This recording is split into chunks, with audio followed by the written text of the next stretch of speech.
दोस्तों, आपके अपने चैनल टाइम्स एक्सप्रेस ने पहले ही बता दिया था कि ये लड़ाई अब मुख्यमंत्री पद की नहीं बल्कि सुपर सीएम की है। और देखिए, इस खेल में भी अनिल विज पूरी तरह से फेल साबित हुए हैं।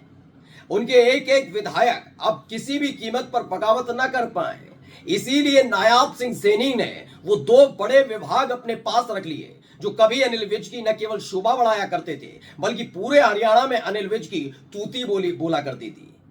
नायाब सिंह सैनी समझ गए थे कि अगर गृह मंत्रालय अगर फिर से अनिल विज को दे दिया गया तो सुपर सीएम के तौर पर वो लगातार उन पर दबाव बनाते रहेंगे। अब ऐसा कैसे हो जाएगा, इसीलिए नायाब सिंह सैनी ने आखिरी वक्त पर ऐसा खेल किया है कि अनिल विज ना यहां के रहे ना वहां के। अब ऐसे विभाग उनको दे दिए गए हैं जिसमें सिर्फ वो कागजों में मंत्री के तौर पर जाने जाएंगे।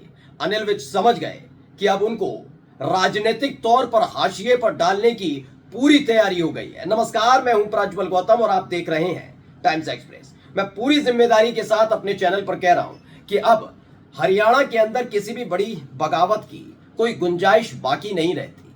ये गुंजाइश इसलिए शब्द का इस्तेमाल किया है कि कोई चुना चुनाया विधायक ये नहीं समझेगा और चाहेगा कि उसकी विधायकी उससे छिन जाए, सिर्फ इसलिए क्योंकि वो एक नेताजी का बहुत खासम खास है। जी हाँ, मैं अनिल विज का जिक्र कर रहा हूं। मैं जिक्र कर रहा हूं राव इंद्रजीत सिंह का। पहले से ही राव इंद्रजीत सिंह मोदी सरकार में मंत्री हैं। बेटी हरियाणा सरकार में मंत्री बन गई।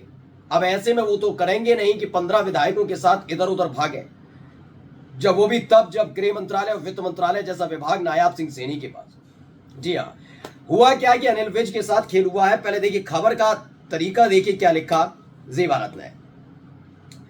इन्होंने लिखा है जी न्यूज की तरफ से, अनिल विज चौबे चले छब्बे बनने, दुबे बनकर लौटे, अनिल विज के साथ कैसे हुआ खेला। अब इस पूरे हेडलाइन को पढ़कर आप समझ गए होंगे कि अनिल विज के साथ खेल हो गया। मैंने पहले भी आपको बताया था कि नायाब सिंह सैनी, खासकर नायाब सिंह सैनी कौन, मोदी और शाह नहीं चाहेंगे कि किसी भी तरह का दबाव आगे जाकर नायाब सिंह सैनी की सरकार पर पड़े या नायाब सिंह सैनी पर पड़े। नायाब सिंह सैनी का मतलब, दबाव पड़ने का मतलब मोदी शाह पर दबाव पड़ना है। इसीलिए वो खास दो विभागों को लेकर खेल करने जा रहे हैं। मैंने बताया था, आप जाकर अभी वीडियो पॉज कीजिए और मेरी पुराना वीडियो देख लीजिए। मैंने तब भी कहा था नहीं चाहेंगे। क्यों? क्योंकि अगर आपके पास गृह मंत्रालय है तो आपके पास पूरे प्रदेश की पुलिस होगी जिसका इस्तेमाल आप चाहे तो विपक्ष के खिलाफ करें, जो बीजेपी करती भी रही है। लेकिन जब अपने ज्यादा अफलातून बनने की कोशिश करें तो उनके अपने सहयोगी जो समर्थन कर रहे हैं उनको भी लाइन पर लाने के लिए इसी पुलिस का इस्तेमाल किया जा सकता है बड़े आसानी से। जितनी भी स्टेट की एजेंसीज होती हैं वो गृह मंत्रालय को रिपोर्ट करती हैं। यानी अब तक अनिल विज को करती थी, अब नायाब सिंह सैनी को करेंगी। पहले खबर दिखाने जा रहा हूं कि क्या हुआ है। इंडिया टीवी की खबर है, हरियाणा सरकार में मंत्रिमंडल का बंटवारा, सीएम सैनी ने अपने पास रखे 13 विभाग, जाने किसे क्या मिला। सबसे पहले ये देखिए, बस इतनी ही सी महत्वपूर्ण खबर है हरियाणा में, पढ़िएगा, बहुत महत्वपूर्ण खबर है आज की बात। हरियाणा में नई सरकार के गठन के बाद सीटों का बंटवारा कर दिया गया।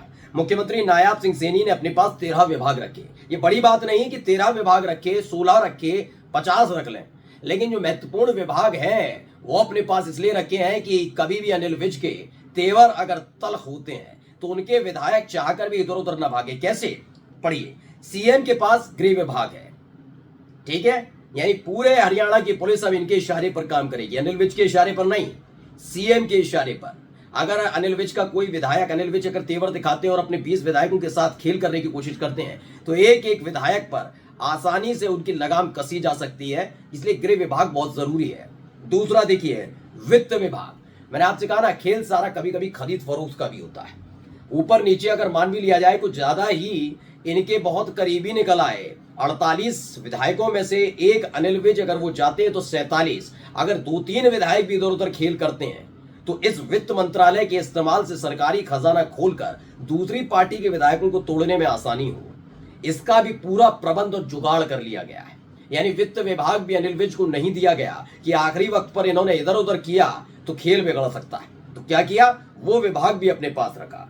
आबकारी विभाग और कर विभाग तो है ही, अब सीआईडी वाला विभाग भी रख लिया है कि किसी भी कीमत पर अनिल विज सीआईडी विभाग का इस्तेमाल न करें। और हाँ, अनिल विज के समर्थकों के खिलाफ अगर वो ज्यादा इधर उधर उछल कूद प्रतियोगिता में लगते हैं तो इस सीआईडी विभाग का इस्तेमाल अब उनके समर्थक विधायकों के खिलाफ करके उनको कंट्रोल में रखा जा सकता है। मैंने पहली वीडियो में बता दिया था, किसी भी कीमत पर मोदी शाह नहीं चाहेंगे कि अनिल विज के पास पावर आए जिससे वो आगे जाकर सिर दर्द बने और तनाव दें, क्योंकि चुनाव से पहले वोटिंग वाले दिन और जिस दिन रिजल्ट आ रहा था उस दिन भी लगातार यही अनिल विज थे जो सिरदर्द बने हुए थे मोदी शाह के लिए। लेकिन इस बार इन्होंने क्या किया, किसी भी कीमत पर छोड़ेंगे नहीं वो वाली स्थिति में रहे और क्या हालात पैदा कर दिए कि अनिल विज कहीं की नहीं रही। अब देखिए क्या क्या दिया अनिल विज को।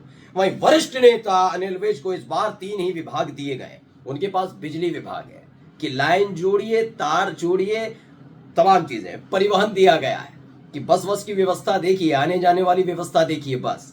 और एक श्रम विभाग दिया गया है कि अब थोड़ी, आप बहुत दिनों तक आपने गृह विभाग देख लिया, अब थोड़ा श्रम भी कीजिए, मजदूरी कीजिए। तो इस तरीके से मैंने पहले ही बताया था कि अनिल विज को ये सब मिलने जाना है नहीं है, क्यों अनिल विज के तेवर को वो 2014 से देख रहे हैं। वो बात अलग थी, पहले की हालात अलग थे, अब हालात अलग है। जब नए नए बने थे मोदी जी तो लगा था कि अनिल विज जैसे नेता को कंट्रोल कर लेंगे, इसलिए 2014 से 2019 तक गृह मंत्रालय रहने दिया और मनोहर लाल खट्टर को मुख्यमंत्री बनाए रखा।